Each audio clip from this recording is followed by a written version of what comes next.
తెలంగాణ ముఖ్యమంత్రి రేవంత్ రెడ్డి నేడు దేశ రాజధాని ఢిల్లీలో పర్యటించనున్నారు. ఏఐసీసీ ముఖ్య నేతలతో భేటీ కావడంతో పాటు కీలకమైన పార్టీ అంతర్గత సమావేశాల్లో ఆయన పాల్గొననున్నారు. శంషాబాద్ విమానాశ్రయం నుంచి ఢిల్లీకి బయలుదేరనున్నారు.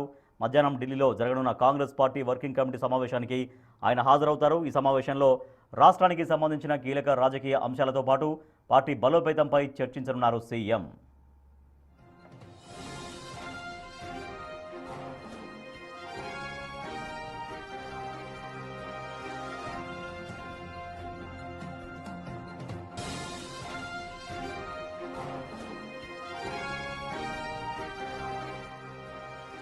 ముఖ్యమంత్రి వెంట పీసీసీ చీఫ్ మహేష్ కుమార్ గౌడ్, మంత్రులు దామోదర్ రాజనరసింహ, ఉత్తమ్ కుమార్ రెడ్డి కూడా ఢిల్లీ వెళ్లే అవకాశం ఉంది. పాలనాపరమైన అంశాలతో పాటు నామినేటెడ్ పోస్టుల భర్తీ, కేబినెట్ విస్తరణ వంటి అంశాలపై కూడా ఈ పర్యటనలో హైకమాండ్తో చర్చించే అవకాశం ఉన్నట్లు తెలుస్తోంది.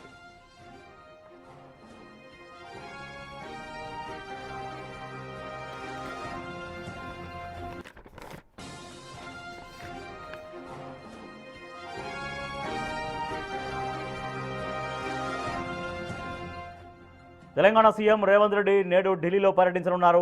ఏఐసీసీ ముఖ్య నేతలతో పాటు కీలకమైన పార్టీ అంతర్గత సమావేశాల్లో ఆయన పాల్గొంటారు. శంషాబాద్ ఎయిర్పోర్ట్ నుంచి ఢిల్లీకి బయలుదేరతారు. మధ్యాహ్నం ఢిల్లీలో జరగనున్న కాంగ్రెస్ పార్టీ వర్కింగ్ కమిటీ సమావేశానికి ఆయన హాజరవుతారు. ఈ సమావేశంలో రాష్ట్రానికి సంబంధించిన కీలకమైన రాజకీయ అంశాలతో పాటు పార్టీ బలోపేతంపైన ముఖ్యమంత్రి చర్చించనున్నారు. ముఖ్యమంత్రి వెంట పీసీసీ చీఫ్ మహేష్ కుమార్ గౌడ్, మంత్రులు దామోదర్ రాజనరసింహ, ఉత్తమ్ కుమార్ రెడ్డి కూడా ఢిల్లీ వెళ్లే అవకాశం ఉంది. పాలనాపరమైన అంశాలతో పాటు నామినేటెడ్ పోస్టుల భర్తీ, అలాగే కేబినెట్ విస్తరణ వంటి అంశాలపై కూడా హైకమాండ్తో ఈ పర్యటనలో చర్చించే అవకాశం ఉంది.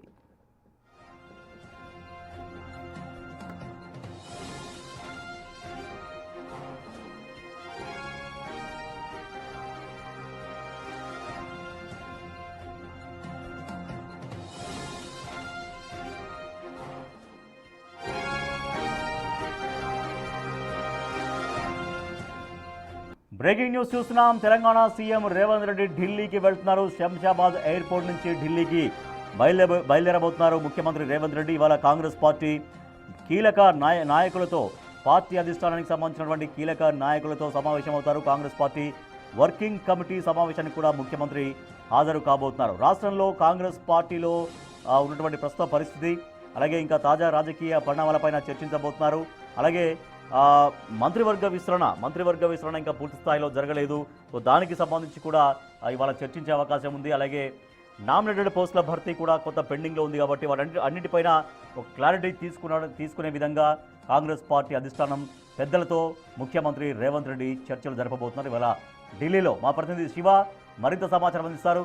Shiva, CM Revanth Reddy tour schedule ఏంటి ఎగ్జాక్ట్గా? ఇవాళ ఢిల్లీకి చేరుకున్న తర్వాత వరుసగా ఏ సమావేశాల్లో పాల్గొనబోతున్నారు ముఖ్యమంత్రి రేవంత్ రెడ్డి? రైట్ రాజేష్, మరి కాసేపట్లోనే తెలంగాణ సీఎం రేవంత్ రెడ్డి శంషాబాద్ ఎయిర్పోర్ట్ నుంచి ఢిల్లీ బయలుదేరనున్నారు. అయితే ఈరోజు కాంగ్రెస్ వర్కింగ్ కమిటీ సమావేశం అనేది జరగబోతుంది. మధ్యాహ్నం 3 గంటలకు కాంగ్రెస్ పార్టీ జాతీయ అధ్యక్షులు మల్లికార్జున ఖర్గే అధ్యక్షతన కాంగ్రెస్ పార్టీ నూతన కార్యాలయం ఇందిరాభవన్లో ఈ సమావేశం జరగబోతుంది. అయితే ప్రత్యేక పార్లమెంట్ సమావేశాలు 16వ తేదీ నుంచి కేంద్ర ప్రభుత్వం ఏర్పాటు చేసింది. 16, 17, 18 3 రోజుల పాటు ఏర్పాటు చేస్తారు. అయితే ఈ 3 రోజుల పార్లమెంట్ సమావేశాల్లో మహిళా రిజర్వేషన్ బిల్లు, డీలిమిటేషన్ సంబంధించిన అంశాలపై ఈ 3 రోజులు చర్చించనున్నారు. ఇక దానికి సంబంధించి ప్రధానంగా ఈ సిడబ్ల్యూసీ సమావేశంలో మహిళా రిజర్వేషన్ బిల్లు మరియు డీలిమిటేషన్ అనేది, అంటే నియోజకవర్గాల పునర్విభజన అనేది రాజకీయ ముఖ చిత్రాన్ని కూడా కీలకంగా మార్చబోతుంది. దానిలో భాగంగా ప్రధానంగా ఇప్పటివరకు ఉన్న 543 పార్లమెంటు లోక్సభ నియోజకవర్గాల స్థానంలో దాదాపు 816 లోక్సభ స్థానాలకు చేరబోతుంది. మరోవైపు ఇప్పటివరకు ఉన్న అసెంబ్లీ, దేశవ్యాప్తంగా ఉన్న అసెంబ్లీ స్థానాలు 4123 లోక్సభ అసెంబ్లీ స్థానాలు, ఇవి దాదాపు 6185 వరకు కూడా పెరిగే అవకాశం అయితే కనిపిస్తుంది. ఈ నేపథ్యంలోనే ఇప్పటి వరకు కూడా వివిధ రాజకీయ పార్టీల అసంతృప్తులు కానీ, ఎవరైతే ఆ సీట్లు ఆశించి భంగపడిన వారు ఎవరైతే ఉంటారో వారందరికీ కూడా సమన్యాయం చేసే విధంగా కూడా ఇప్పుడు ఈ నియోజకవర్గాల పునర్విభజనలో సీట్లు పెరగడం ద్వారా ఆ రాజకీయ పార్టీలు కూడా తలనొప్పి తగ్గే అవకాశం ప్రధానంగా కనిపిస్తుంది. ఈ డీలిమిటేషన్ వల్ల రాజకీయ ముఖ చిత్రం అనేది మారబోతుంది. అయితే ఈరోజు జరగబోయే ఈ సిడబ్ల్యూసీ సమావేశానికి తెలంగాణ సీఎం రేవంత్ రెడ్డి హాజరు కాబోతున్నారు. ఇక ఆయనతో పాటు పీసీసీ ప్రెసిడెంట్ దామోదర్ రాజనరసింహ కూడా వస్తున్నట్లు కూడా తెలుస్తుంది. అయితే ఉత్తమ్ కుమార్ రెడ్డి మాత్రం ఈ సమావేశానికి అంటే సిడబ్ల్యూసీ మెంబర్ కాదు కాబట్టి ఆయన ఢిల్లీ పర్యటనకు రావడం లేదనేది కూడా ఆయన అనుచర వర్గం నుంచి సమాచారం అయితే అందుతోంది. ఇక పీసీసీ చీఫ్ మహేష్ కుమార్ గౌడ్ కూడా దీంట్లో అంటే కేవలం ఒక హైయర్ బాడీ మాత్రమే, అంటే ప్రత్యేక ఆహ్వానితులు కానీ స్పెషల్ పర్మనెంట్ ఆహ్వానితులు శాశ్వత ఆహ్వానితులు ఎవరైతే ఉంటారో వారెవరికి కూడా ఈ సిడబ్ల్యూసి సమావేశంలో వారెవరికి ఆహ్వానం లేదు. కేవలం కొద్ది మంది మాత్రమే, అంటే ఎవరైతే హైయర్ బాడీ ఎవరైతే ఉన్నారో దీంట్లో 16 నుంచి 17 మంది మాత్రమే హైయర్ బాడీస్ ఉంటారు. దాంట్లో పాటు వివిధ రాష్ట్రాల ముఖ్యమంత్రులు, అంటే ఆ రాష్ట్రాల్లో మహిళా రిజర్వేషన్ బిల్లు అమలైన తర్వాత మరోవైపు డీలిమిటేషన్ సంబంధించిన అంశాలపై చర్చించాల్సిన అవసరం ఉంది. కాబట్టి దానికి శివ ఇప్పటికే మంత్రివర్గ విస్తరణ పూర్తి స్థాయిలో ఉంటుంది, ఇంకా 2 పెండింగ్ లో ఉన్నాయి కాబట్టి అవి ఫుల్ఫిల్ చేయడంతో పాటుగా ఇప్పుడున్న మంత్రివర్గంలో కూడా చాలా మంది ప్లేసెస్ మారుతాయి, అంటే పోర్టుపోలియోలు మారే అవకాశం ఉంది, లేదంటే కొంతమంది మంత్రులకు ఉద్వాసన పలికి ఆ ప్లేస్లో కొత్త వారిని తీసుకురాబోతున్నట్టు రకరకాలుగా వస్తున్నాయి వార్తలు. సో వీటిపైన క్లారిటీ తీసుకునే అవకాశం ఉంటుందా అధిష్టానం దగ్గర నుంచి? మంత్రివర్గ విస్తరణకు సంబంధించి కావచ్చు, తర్వాత నామినేటెడ్ పోస్టుల భర్తీ కూడా ఇంకా పూర్తి స్థాయిలో జరగలేదు. సో నామినేటెడ్ పోస్టుల భర్తీ కూడా ఇవాళ సమావేశంలో క్లారిటీ రావచ్చా? రైట్, డెఫినెట్గా ముందుగా దేశ రాజకీయాలపై సిడబ్ల్యూసీ సమావేశంలో చర్చ జరిగిన తర్వాత ప్రత్యేకంగా మళ్ళా ఖర్గే అలాగే రాహుల్ గాంధీ, కేసీ వేణుగోపాల్తో కూడా సీఎం రేవంత్ రెడ్డి భేటీ అయ్యే అవకాశం అయితే కనిపిస్తోంది. ముందుగా మధ్యాహ్నం 3 గంటలకు ఈ సిడబ్ల్యూసీ సమావేశం జరుగుతుంది కాబట్టి దాంట్లో ముందుగా మహిళా రిజర్వేషన్, మరోవైపు డీలిమిటేషన్, మరోవైపు ఇప్పుడు ఏదైతే యుద్ధం కొనసాగుతున్న పశ్చిమ యుద్ధం దానికి సంబంధించిన అంశాలపై ప్రధానంగా చర్చిస్తారు. దాని తర్వాత మీటింగ్ ముగిసిన తర్వాత కేసీ వేణుగోపాల్, రాహుల్ గాంధీ, మల్లికార్జున ఖర్గే వీరి ముగ్గురితో కూడా ప్రత్యేకంగా సీఎం రేవంత్ రెడ్డి భేటీ అయ్యే అవకాశం అయితే కనిపిస్తుంది. మీరు అన్నట్లుగా మంత్రివర్గ విస్తరణలో ఇప్పటివరకు ఉన్న మంత్రుల పనితీరును బట్టి కొంతమందికి ఉద్వాసన పలికే అవకాశం ఉంటుంది, కొంతమందికి శాఖల మార్పు ఉంటుంది, కొత్త వారికి చోటు కల్పించే అవకాశం కనిపిస్తుంది. మొదట్లో ఏదైతే కోమటిరెడ్డి రాజగోపాల్ రెడ్డికి సంబంధించిన అంశం మీద కూడా ప్రధానంగా తెర మీదకి వస్తుంది.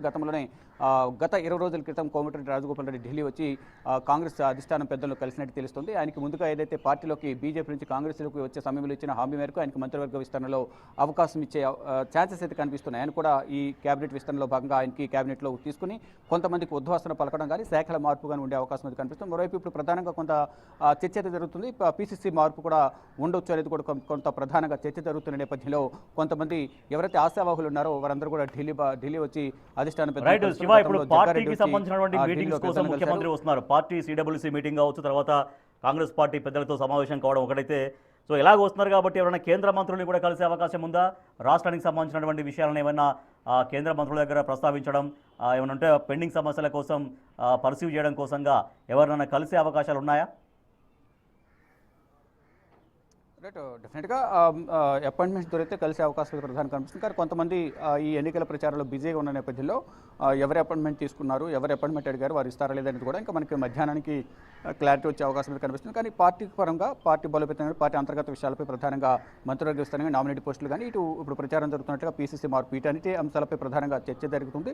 అయితే పీసీసీని మంత్రివర్గంలోకి తీసుకుంటారని కొంత ప్రచారం జరుగుతున్న నేపథ్యంలో పీసీసీ మాత్రం మంత్రివర్గంలో వెళ్లేందుకు విముఖత వ్యక్తం చేస్తున్నట్లు కూడా ప్రచారం జరుగుతుంది. కానీ ఫైనల్గా ఏం జరగబోతుంది అనేది కూడా చూడాల్సింది. కానీ ఈ రాష్ట్ర అభివృద్ధికి సంబంధించి కేంద్ర మంత్రులు గతంలో పర్యటన సందర్భంగా కూడా పలుమార్లు కేంద్ర మంత్రులను కలిశారు. వారి నుంచి హామీలు లభించినప్పటికీ అవి గ్రౌండ్ లెవెల్లో ఇంకా ఇంప్లిమెంట్ అనేది కావడం లేదు. కేంద్ర ప్రభుత్వం నుంచి నిధులు రావాల్సి ఉంది. ఆ నిధులు రావడానికి కూడా కేంద్ర మంత్రులను కలిసే అవకాశం ఉంది అనేది కూడా కొంత ప్రచారం జరుగుతుంది. కానీ దానికి సంబంధించి అధికారికంగా ఇంకా ఎటువంటి షెడ్యూల్ అయితే లేదు. ముందుగా అయితే మధ్యాహ్నం 3 గంటలకు జరగబోయే సిడబ్ల్యూసీ సమావేశంలో పాల్గొని ఇటీవల సీఎం రేవంత్ రెడ్డి కేరళలో ఎన్నికల ప్రచారంలో పాల్గొన్నారు. ఇప్పుడు ఈ కేరళ అలాగే అస్సాం, పుదుచ్చేరి ఎన్నికలు జరిగిన నేపథ్యంలో అక్కడ ఎన్నికల ప్రచారం ఏ విధంగా జరిగింది, ఓటింగ్ ఏ విధంగా జరిగింది, కాంగ్రెస్కి అనుకూలంగా వచ్చిందా లేదా అనే అంశాలపై చర్చించడంతో పాటు ఇప్పుడు నెక్స్ట్ 23, 29న తమిళనాడు, పశ్చిమ బెంగాల్లో జరిగే అసెంబ్లీ ఎన్నికలకు సంబంధించి కూడా దీనిలో చర్చిస్తారు. ఇక రాష్ట్ర అంశాలకు సంబంధించి రాష్ట్ర రాజకీయాలు కానీ తాజా రాజకీయ పరిణామాల అంశాలకు సంబంధించి కూడా ప్రధానంగా చర్చించుతున్నారు. మంత్రివర్గ విస్తరణ, నామినేటెడ్ పోస్టుల భర్తీ, ఎవరైతే అసంతృప్తులు ఉన్నారో వారిని బుజ్జగించడం కానీ ఇప్పుడు కొన్ని కార్పొరేషన్లు కూడా ఈ నెక్స్ట్ వీక్లో అనౌన్స్ చేసే అవకాశం కనిపిస్తుంది. దాదాపు 25 కార్పొరేషన్లు కూడా ఖాళీ ఉన్నాయి కాబట్టి వాటికి కూడా సంబంధించి కూడా ప్రధానంగా చర్చించిన తర్వాత మొత్తంగా ఓవరాల్గా సిడబ్ల్యూసీ సమస్యలు, జాతీయ రాజకీయాలు, ఇటు తర్వాత ప్రత్యేకంగా భేటీ అయి రాష్ట్ర రాజకీయ అంశాలకు సంబంధించి ప్రధానంగా చర్చించే అవకాశం అయితే ప్రధానంగా కనిపిస్తోంది. Rajesh. Right, thank you Shiva. Telangana ముఖ్యమంత్రి రేవంత్ రెడ్డి ఇవాళ శంషాబాద్ ఎయిర్పోర్ట్ నుంచి ఢిల్లీకి వెళ్ళబోతున్నారు. మధ్యాహ్నం ఢిల్లీలో జరిగే కాంగ్రెస్ వర్కింగ్ కమిటీ సమావేశంలో ముఖ్యమంత్రి రేవంత్ రెడ్డి పాల్గొంటారు. ఈ సమావేశం తర్వాత పార్టీ అధిష్టానం పెద్దలతో సమావేశం కాబోతున్నారు. రాష్ట్ర పరిస్థితులు, కాంగ్రెస్ పార్టీకి సంబంధించి, ప్రభుత్వానికి సంబంధించి పరిస్థితులు వివరించబోతున్నారు. క్యాబినెట్ విస్తరణ, అలాగే కొంతమంది ఆ మంత్రులకు సంబంధించి పోర్టుపోలియోలు మార్పు చేర్పులు, లేదంటే కొంతమందిని తప్పించేటువంటి అవకాశాలు ఉన్నాయన్నటువంటి వార్తలు వస్తున్న నేపథ్యంలో వాటి గురించి కూడా కూలంకుషంగా చర్చించబోతున్నారు. దాంతోపాటుగా నామినేటెడ్ పోస్టుల భర్తీ కూడా కొంతవరకు పెండింగ్ ఉంది కాబట్టి ఆ ఇష్యూస్ను కూడా పార్టీ అధిష్టానం పెద్దలతో చర్చించబోతున్నారు ఇవాళ ముఖ్యమంత్రి